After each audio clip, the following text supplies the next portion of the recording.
નમસ્કાર મિત્રો, સ્વાગત છે તમારું એચએનજીયુ સ્ટડી પોઈન્ટ યુટ્યુબ ચેનલના એક નવા વિડીયોમાં. મિત્રો, આજના આ વિડીયોની અંદર આપણે ગુજરાત ગૌણ સેવા પસંદગી મંડળ દ્વારા નવી સરકારી નોકરીની ભરતીની જાહેરાત કરવામાં આવી છે એના વિશેની સંપૂર્ણ ચર્ચા કરવાના છે.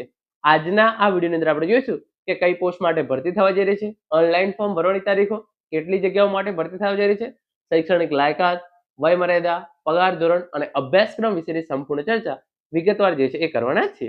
તો હવે શરૂ કરીએ આજનો આ વિડીયો. તો તમે જોઈ શકો છો, ગુજરાત ગૌણ સેવા પસંદગી મંડળ જાહેરાત ક્રમાંક 404/2025 મલ્ટીપર્પઝ હેલ્થ વર્કર પુરુષ ઉમેદવારો માટે જે છે એ વર્ગ 3 ની આ ભરતી જે છે એ થવા જઈ રહી છે. તો અત્યારે જે છે એ મલ્ટીપર્પઝ હેલ્થ વર્કર પુરુષ ઉમેદવારો માટે જે છે એ ભરતી થવા જઈ રહી છે. ફિમેલ હેલ્થ વર્કરની જે છે એ ભરતી આવે છે એ જે છે એ મહિલા ઉમેદવારો માટે હોય છે. તો એની ભરતી જ્યારે પણ આવશે તો એની માહિતી પણ તમને HNGU study point YouTube channel દ્વારા પૂરી પાડવામાં આવશે. તો તમામ જે છે એ મહિલા ઉમેદવારો ફિમેલ હેલ્થ વર્કરની ભરતી માટે જે છે એ ચેનલને સબસ્ક્રાઇબ કરીને રાખજો. કુલ કેટલી જગ્યાઓ માટે ભરતી થવા જઈ રહી છે? તો આરોગ્ય અને પરિવાર કલ્યાણ વિભાગના નિયંત્રણ હેઠળના જે છે એ જાહેર આરોગ્ય ગાંધીનગર હસ્તકના મલ્ટીપર્પઝ પુરુષ હેલ્થ વર્કરની જે છે એ 254 જગ્યાઓ માટે ભરતી થવા જઈ રહી છે. તારીખ 7/3/2026 થી તારીખ 21/3/2026 દરમિયાન તમે ઓજસની વેબસાઇટ પર આ ભરતી માટે જે છે એ ઓનલાઈન ફોર્મ ભરી શકો છો. પછી આગળ જે છે એ ઇન્ફોર્મેશન આપવામાં આવી છે. કુલ જગ્યાઓ છે 254. એમાંથી જનરલ કેટેગરી 106 જગ્યાઓ, ઈડબ્લ્યુએસ કેટેગરી 25 જગ્યાઓ, એસસીબીસી કેટેગરી 68 જગ્યાઓ, એસસી કેટેગરી 17 જગ્યાઓ અને જે છે એ એસટી કેટેગરીની 38 જગ્યાઓનો જે છે એ સમાવેશ થાય છે. અને અહીંયા જે માજી સૈનિકો માટે 25 જગ્યાઓ જે છે એ અનામત રાખવામાં આવેલી છે અને દિવ્યાંગો માટે જે છે આમાં જગ્યાઓ છે નહીં. તો આ પ્રમાણે તમે જોઈ શકો છો, કુલ 254 જગ્યાઓ છે અને કેટેગરી વાઇઝ આટલી જગ્યાઓ માટે જે છે એ ભરતી થવાની છે. એના પછી જે છે એ આગળ ઇન્ફોર્મેશન આપવામાં આવેલી છે. તમારી વય મર્યાદા 18 વર્ષ કરતા ઓછી ના હોવી જોઈએ અને 33 વર્ષ કરતા તમારી ઉંમર જે છે એ વધારે હોવી જોઈએ નહીં. કેટેગરી પ્રમાણે તમને જે છે એ આ 5 વર્ષ, 10 વર્ષ, 15 વર્ષ છૂટછાટ જે છે એ મળવાપાત્ર રહેશે. પરંતુ મોટામાં મોટું તમારી ઉંમર જે છે એ 18 વર્ષ કરતા ઓછી ના હોવી જોઈએ અને 33 વર્ષ કરતા જે છે એ વધારે હોવી જોઈએ નહીં. આપણે વાત કરીએ પગારની, તો તમને જે છે એ પહેલા 5 વર્ષ માટે ₹26,000 ફિક્સ પગાર દર મહિને આપવામાં આવશે અને એકવાર તમારા 5 વર્ષ પૂરા થઈ જાય તો એના પછી 7મા પગાર પંચના લેવલ 2 પ્રમાણે ₹19,900 થી ₹63,200 સુધીનો જે છે એ પગાર આપવામાં આવશે. તો તમને પહેલા 5 વર્ષ માટે ₹26,000 જે છે એ ફિક્સ પગાર મળવાપાત્ર રહેશે. શૈક્ષણિક લાયકાત તમારી શું હોવી જોઈએ?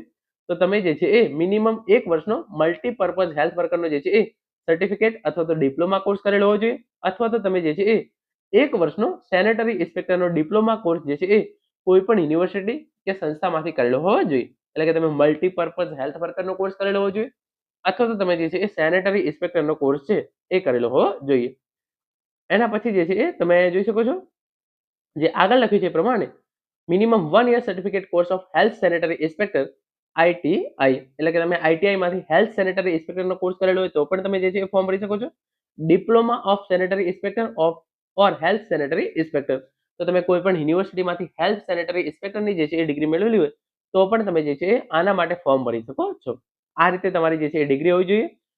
મલ્ટીપર્પઝ હેલ્થ વર્કરની અંદર જે છે એ ડિગ્રી હોવી જોઈએ અથવા તો તમે જે છે એ સેનેટરી ઇન્સ્પેક્ટર અથવા તો તમે હેલ્થ સેનેટરી ઇન્સ્પેક્ટરને જે છે એ કોઈ પણ કોર્સ કરેલો હોય તમે આના માટે જે છે એ ફોર્મ ભરી શકો છો.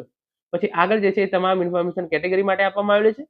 નબળા વર્ગના ઉમેદવારો, દિવ્યાંગ ઉમેદવારો માટે, માજી સૈનિક, રમતગમતના વધારાના માર્ક્સ મેળવવા માટે, પછી કમ્પ્યુટરની જાણકારી, અરજી કરવાની રીત, તો તમારે જે છે એ ઓજસની વેબસાઇટ પર જઈ અને અરજી જે છે એ કરવાની છે. ફોર્મ ભરવાના જે છે એ શરૂ થઈ ગયા છે. પછી પરીક્ષા ફી, તો જે જનરલ કેટેગરીના ઉમેદવારો છે એમણે ₹500 અને જે એસસી, એસટી તમામ કેટેગરીની મહિલા ઉમેદવારો જે છે એ ઈડબ્લ્યુએસ, ઓબીસી અને દિવ્યાંગ ઉમેદવારો માટે જે છે એ ₹400 ફી ભરવાની રહેશે. તમે જેવી પ્રાથમિક પરીક્ષા આપશો, એટલે કે પરીક્ષાની અંદર તમે હાજર થશો તો તમારા આ પૈસા તમને જે છે એ પાછા આપી દેવામાં આવશે.